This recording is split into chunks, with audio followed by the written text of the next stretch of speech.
Somebody once said that you shouldn't mix silver and gold jewellery, and that person can fuck off. Hi everyone, my name is Leanne, and today what are we doing today? Today we are going to be wrapping up all of the books that I read in November, which means I need this stack of books up here.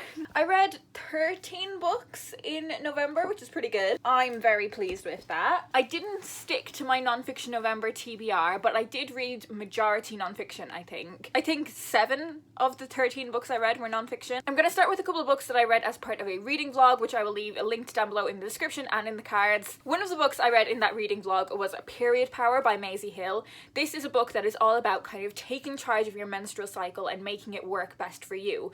Understanding what your body is doing at a particular time of your cycle. I found a lot of really useful things in this book, and I definitely do want to get into the habit of tracking my cycle because I do think I will learn a lot about my own body through doing that. There was one section of this book that kind of ruined the book somewhat for me. I just wish that section hadn't been in there because I think it strayed quite far away from actually being about the menstrual cycle, and I think it put a lot of pressure on women to have the perfect period. I do think it's worth reading, but I think it's one of those things where you don't need to take it as gospel, you know? You can kind of pick and choose what you think is going to be helpful from this book for you. Why haven't I put my fairy lights on? That has made very little difference to the aesthetic, but I stood up to turn them on, so. I also read Cut by Hibbo Vadira, which is a book all about the author's experiences of FGM, female genital mutilation, which is a cultural tradition which is very brutal and horrible, is a total human rights violation. I'm really glad that I read this book. It was very honest. It made me very emotional. Like, I broke down crying quite a lot while reading this book, and it is quite graphic in detail, but if you are in a headspace where you think you would be able to read that, I think it's really important to be educated on this topic, but sort of all of the trigger warnings for this book. I also read Are You Coming by Laura Hedinga. This is the final book I'm going to talk about that I read in that reading vlog. This is a book about how to achieve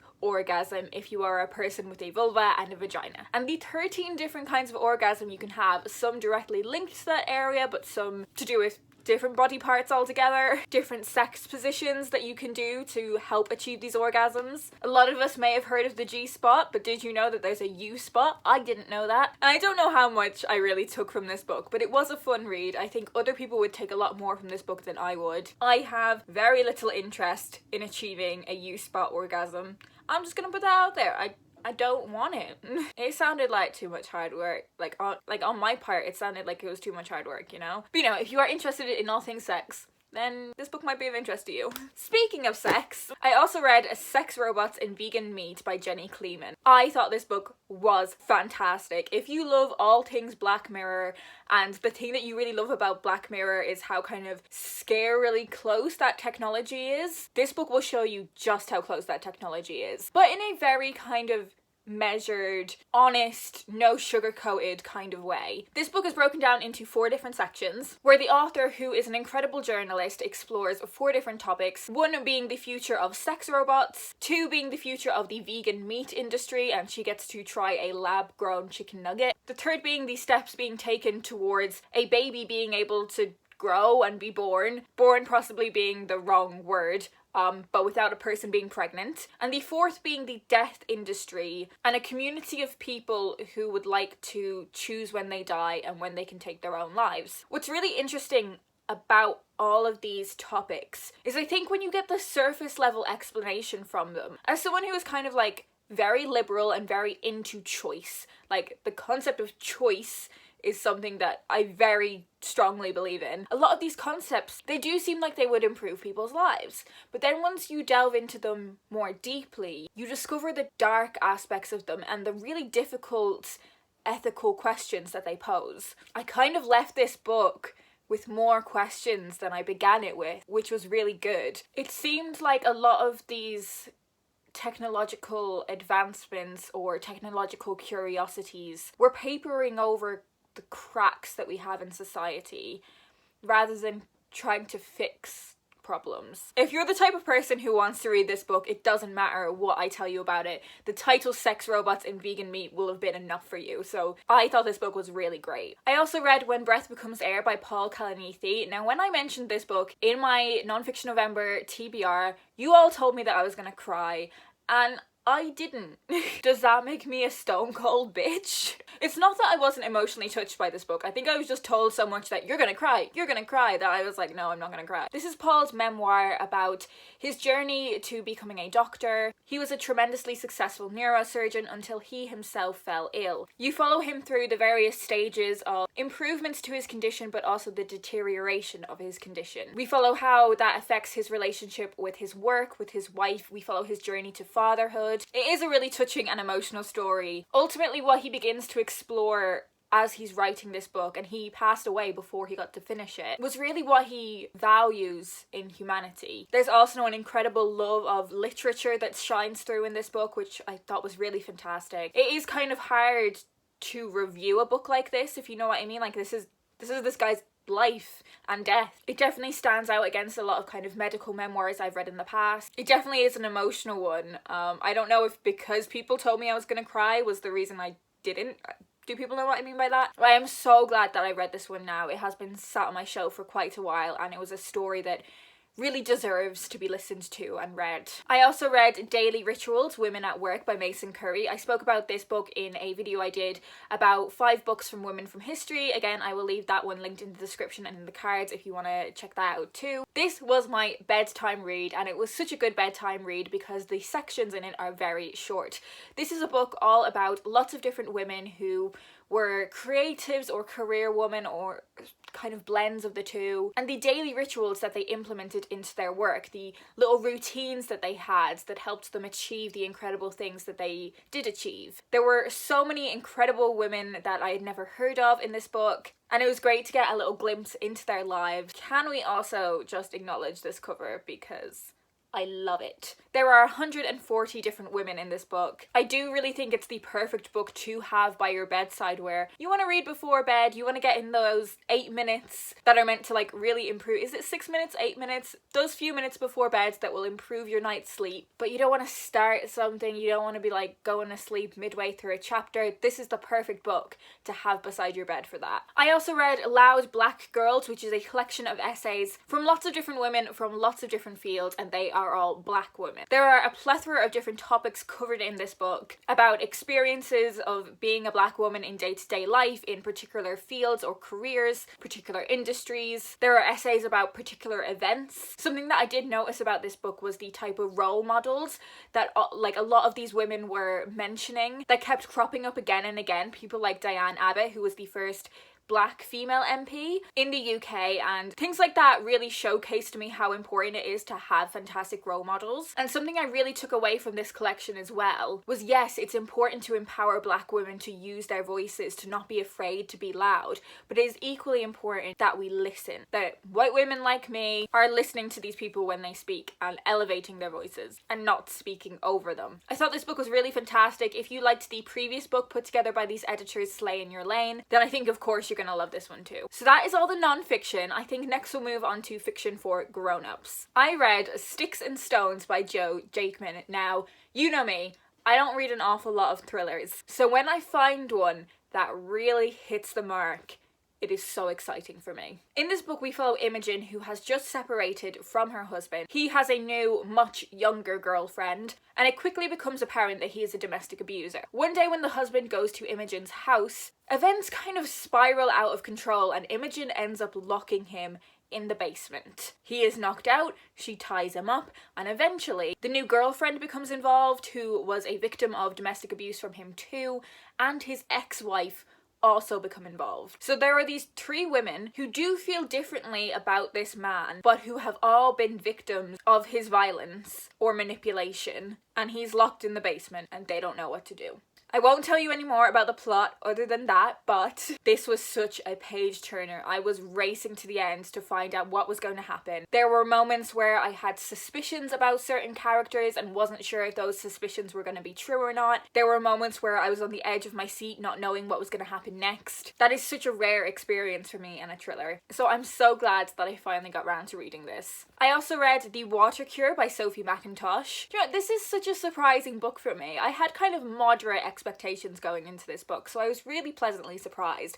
I think I'd heard a lot of negative reviews about it. I'd heard some really positive reviews, but I think predominantly what I'd heard was kind of lukewarm. This is a very brief novel which is about three sisters who live in an abandoned hotel with their parents. They live on an island surrounded by what they think is a poison sea. Their parents raised them there and kept them there and lied to them about what the world really was in an effort to, from their perspective, keep these girls safe, particularly to keep them safe from men and the dangers that men and patriarchy and misogyny pose to these girls. You know, valid dangers, valid concerns for a parent to have, but of course they've taken it to the extreme. These girls are really taught to fear men. On this island there are also women who are rehabilitated. I guess rehabilitated is kind of the right word for it, from the very awful experiences that they've had from men. So when the girls see how these women are so affected by what men have done to them, it's very logical for them to fear men. Then three men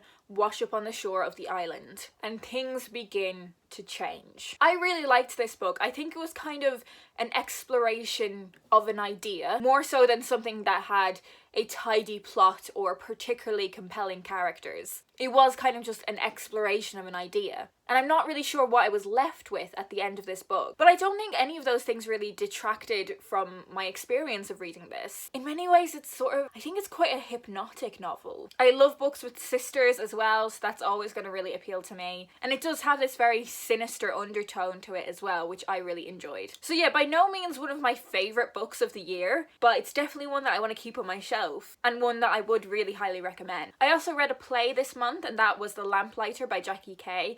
I have read Jackie Kay's poetry, and I've read her memoir, and I've read her novel Trumpet. I am a big fan of her writing. In this play, she's exploring Britain's legacy with the slave trade. We watch 4 women and 1 man tell their stories, charting experiences from slave ships to plantations, to the growth of British cities and the Industrial Revolution, and how what is seen as the incredible achievements of the Industrial Revolution in Britain is built on slave labour. The voices of these different characters come together and form almost a chorus. There's this kind of musical quality to this play that came through just from reading it. Really made me miss the theatre. I would love to see this play produced. Really highly recommend it, and I think the stories in this are such important ones to retell. And now moving on to some fiction for younger readers. I have 1 children's book and a few YA books. This month I very impulsively listened to Cookie and the Most Annoying Girl in the World by Connie Huck. I read the first book in this series, Cookie and the Most Annoying Boy in the World. I think it was earlier this year or maybe last year, which is all about a young girl named Cookie. I think she's about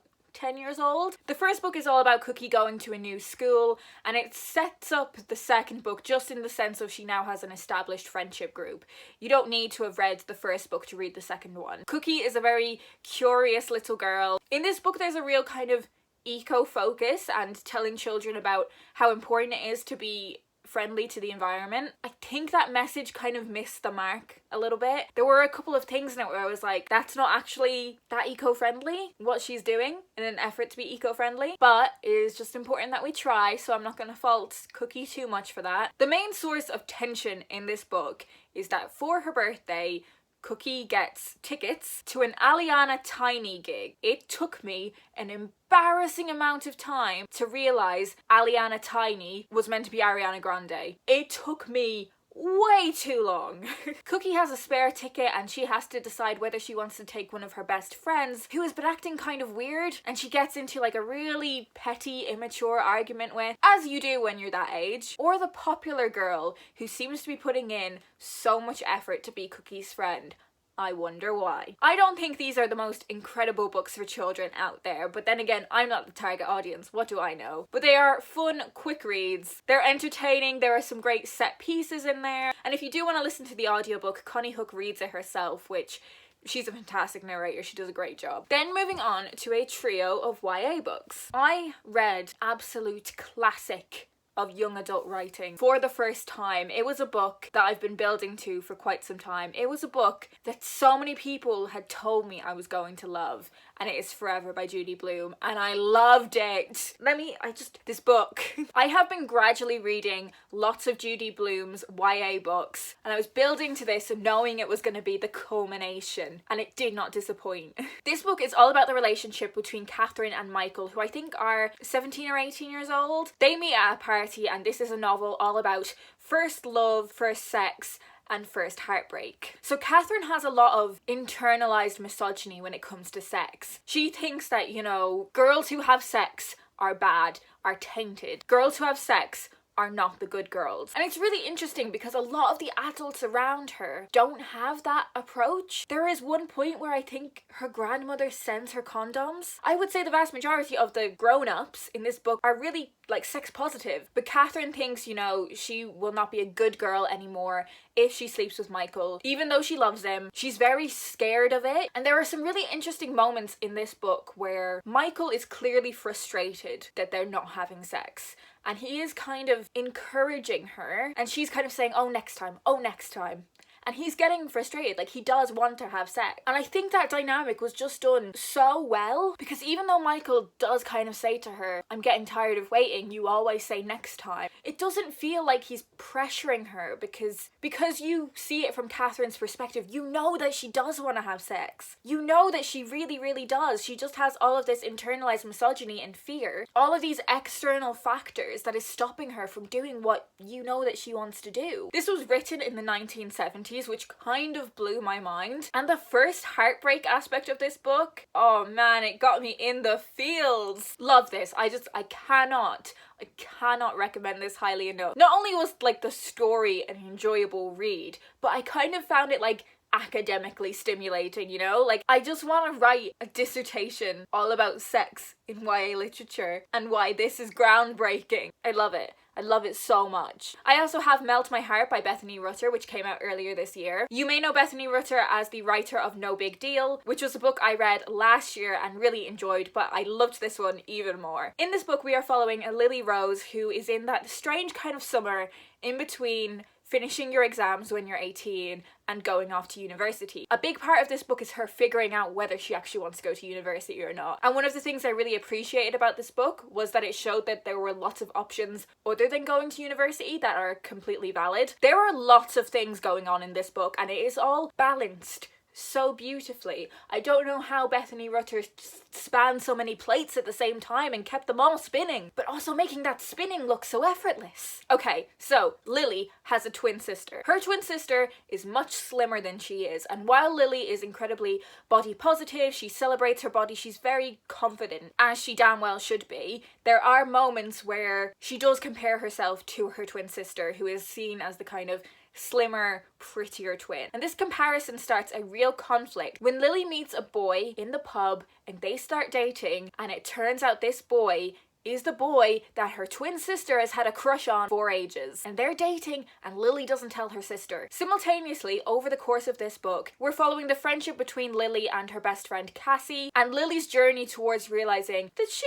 might not be heterosexual. There is explicit queer rep in this book, and it's done fantastically. There's also a subplot about the prejudices, the racism, the homophobia that can exist in small seaside towns. And I thought that was handled really fantastically. Let me tell you my one problem that I had with this, not with this book, but with me. Okay, I'm gonna be really real with you guys now, okay? The reason I picked this book up was because I was sad, because a boy hurt my feelings. Can you imagine the fucking audacity? So I was like, I need something.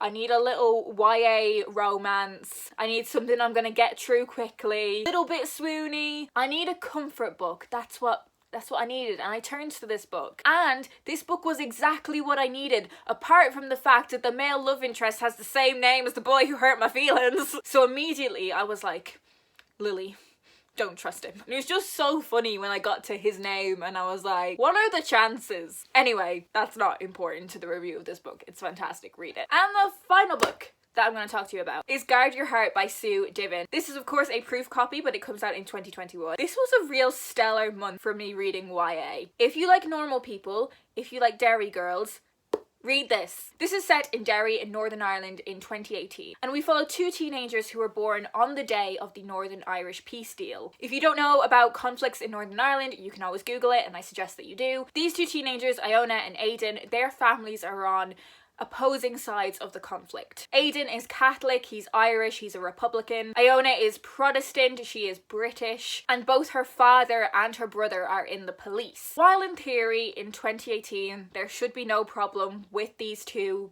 being in a relationship, it's not without problems by any means. The author has worked with teenagers in Northern Ireland, and you can really tell that she knows teenagers. There is nothing that annoys me more than when you are reading either a middle grade or YA book and you can tell this author just hasn't spent time with the age group she is writing about. But these characters feel so real to me. I think this is going to be a really important book for teenagers in Northern Ireland, but I would also love not only teenagers elsewhere, but just readers elsewhere to get their hands on a copy of this, because it just highlights a lot of stuff that I think if you're not from Ireland or Northern Ireland, it's just not on your radar. And I think especially as well, if you are interested in the class aspects of normal people, then this will be really fantastic for you as well. I have now been speaking for a grand total of an hour, and my voice, they are all of the books that I read in November. As you may know, one of my goals was to get my TBR to below 100 books by the end of the year. Now I'm gonna be real with you guys. I was very, very blessed for my recent 25th birthday. I have lovely friends and I will be receiving some books from my new job. As things currently stand, at the time of me filming this, I would need to read 45 books in December to get my TBR to below 100 books. I do have quite a few short books on my shelf. I do have a lot of time off in December. It is not impossible, but it is highly implausible. So we may be doing some unhauling at the end of December because I wanted to reach that goal. We'll see what happens. We'll see what happens. Anyways, that's all I'm going to talk about today. I will leave links to all of the books that I've mentioned linked down below in the description, and leave me a little emoji so I know you're here, or let me know what the best book that you read in November was. I hope you guys are doing well, and I will talk to you in my next video.